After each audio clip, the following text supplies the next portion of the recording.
The message was written. The order was signed. The decision had already been made. But between command and consequence, time collapsed. And men were left where history no longer waited for them. In the final months of World War I, in 1918, on the collapsing Western Front in northern France, entire units continued to fight for ground that had already been abandoned on paper. Retreat orders existed, but they did not arrive in time. This is the story of what happened in that silenced BY 1918. The Western Front in France had become a system that no longer adapted quickly. For years of continuous war had turned command structures rigid and slow. Decisions were made far from the trenches, while those in the front line lived inside delays. Maps changed faster than reality on the ground. The French army was exhausted but still operational.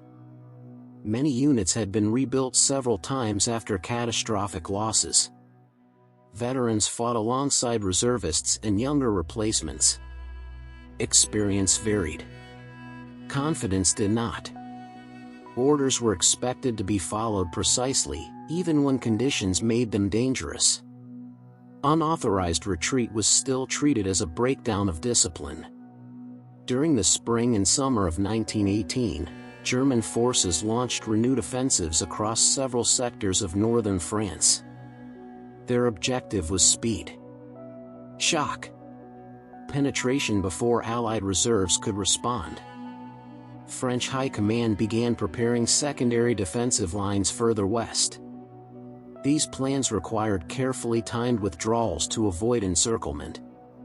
One infantry regiment held a forward position near a minor sector of the front. It was not a strategic landmark. It was not reinforced. The position had been shelled repeatedly over previous months. Trench systems were shallow. Dugouts were damaged. Communication lines were unreliable. The men stationed there had no indication that their sector was under reconsideration. Their last confirmed orders were unchanged. Hold the position. Maintain fire. Report enemy movement. At higher command levels, reports painted a different picture. A buildup of German artillery was detected. Reconnaissance suggested an imminent assault. Staff officers prepared a withdrawal order intended to prevent isolation of forward units. The plan depended on timing. It depended on communication. The order was finalized during the night. It was clear. It was authorized.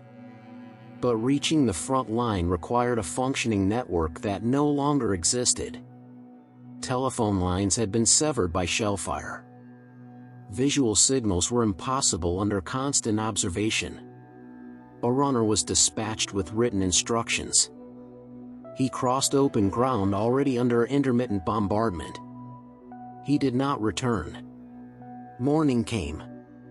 The regiment remained in place. Officers inspected positions. Ammunition was redistributed. Wounded men were moved deeper into the trenches. No one spoke of retreat. There was no reason to. Behind them, rear positions were already being evacuated as planned. Supplies were withdrawn. Support units relocated. The line shifted backward on operational maps. But on the ground, nothing changed. The soldiers waited. They believed orders would come. They did not know the decision had already passed them by. The first artillery impacts came shortly after dawn. They were heavier than routine fire. The pattern was deliberate. Shells fell in measured intervals, targeting known trench lines and communication points. Within minutes, the forward positions were cut off completely. Attempts to re-establish contact failed. Field telephones remained dead. Signal lamps were useless in daylight. Runners sent toward the rear did not return. Each absence deepened the uncertainty. Officers began to sense that something was wrong, but without confirmation, they could not act. Doctrine left little room for interpretation. Positions were to be held until a formal order arrived. Retreat without authorization was unthinkable. The men were told to prepare for an assault. As the bombardment intensified, the trench system began to collapse. Parapets crumbled. Dugouts filled with dust and smoke. Casualties mounted before any enemy soldier appeared. Medical orderlies worked under constant threat, marking the wounded and moving them to whatever cover remained. There was no evacuation route. The rear trenches were empty. By mid-morning, German infantry advanced behind a moving artillery curtain. French machine gun crews opened fire from exposed positions. Riflemen fired through smoke and debris, aiming at shapes rather than targets. For a brief moment, the line held. Then the flanks failed. Units on either side were no longer there. Gaps opened without warning. German troops moved through abandoned sectors and began firing into the rear of the position. The regiment was surrounded before most of its soldiers understood what was happening. Officers attempted to reorganize a withdrawal within the trench network. Orders were shouted. Signals were misunderstood. Men moved in different directions. Some ran into open ground and were cut down. Others became trapped in collapsed sections of trench. By early afternoon, resistance became fragmented. Small groups fought independently. Ammunition ran low. Communication within the unit ceased to exist. The battlefield became a series of isolated moments rather than a coordinated defense. Only then did the truth begin to emerge. Support had vanished. Artillery no longer responded. The rear was gone. Some soldiers attempted to destroy weapons. Others waited in silence. A few tried to break through the encirclement. Most could not. Far behind the lines, the retreat order continued its journey. It reached command posts that had already moved.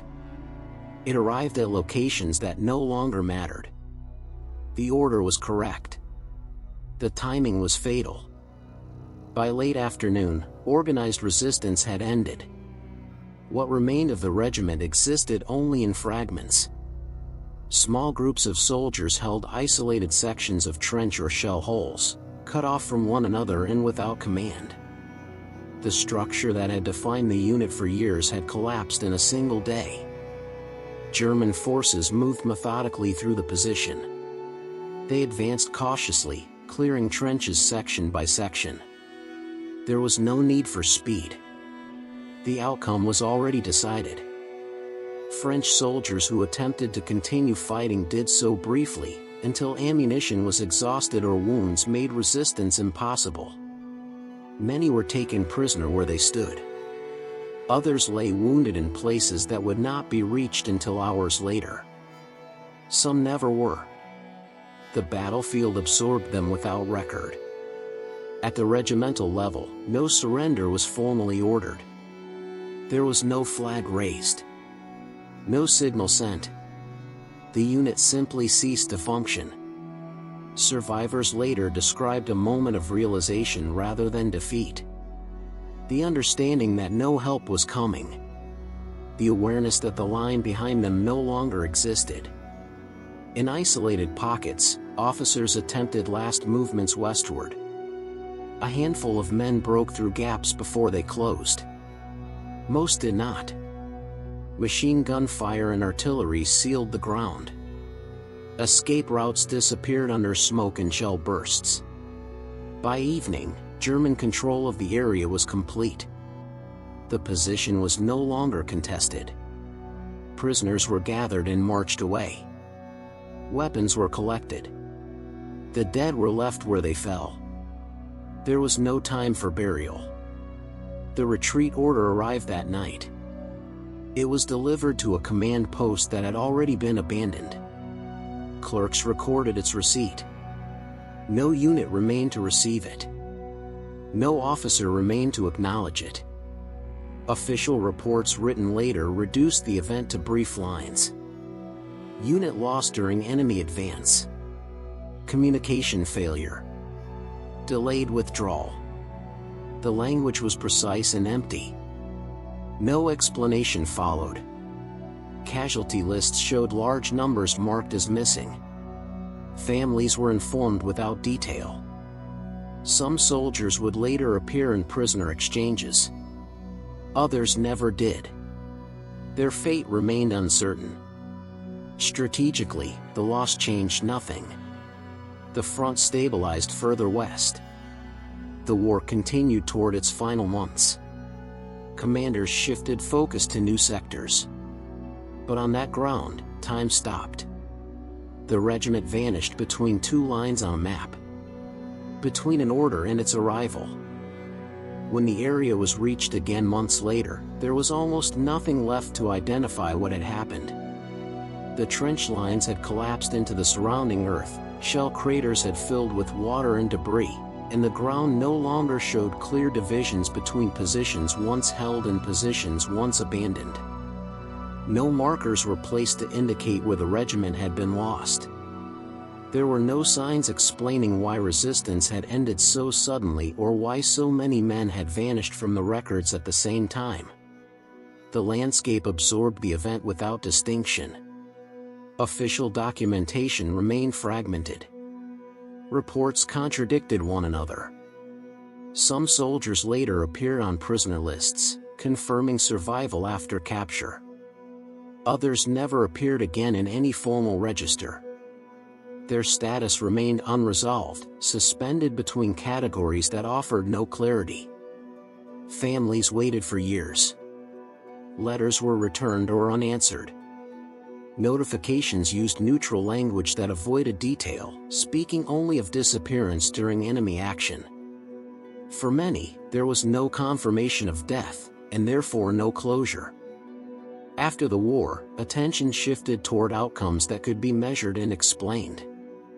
Victories were recorded. Defeats were analyzed. Events that offered neither a clear success nor a clear lesson were quietly passed over. This incident did not fit into a defined narrative. There was no decisive engagement to name. No heroic defense to commemorate. No single command failure that could be isolated without exposing broader weaknesses. The retreat itself had been valid. Strategically, it prevented larger losses elsewhere. It achieved its purpose. But at this location, it arrived after the moment when it could still change the outcome. Maps were corrected. Lines were redrawn. Files were stored away. Over time, the ground was reused for ordinary life. Agriculture returned. Roads crossed former front lines. The war receded beneath the surface, leaving no visible trace of urgency or abandonment. Only the documents remain, preserved in archives rarely consulted. They record the existence of an order, the acknowledgement of a delay, and the disappearance of a unit between two lines on a map. This is how such histories fade. Not through denial or destruction, but through quiet omission. This is where the retreat came too late. And where history moved on without waiting, these stories are rarely told. Subscribe if you want to hear the next one.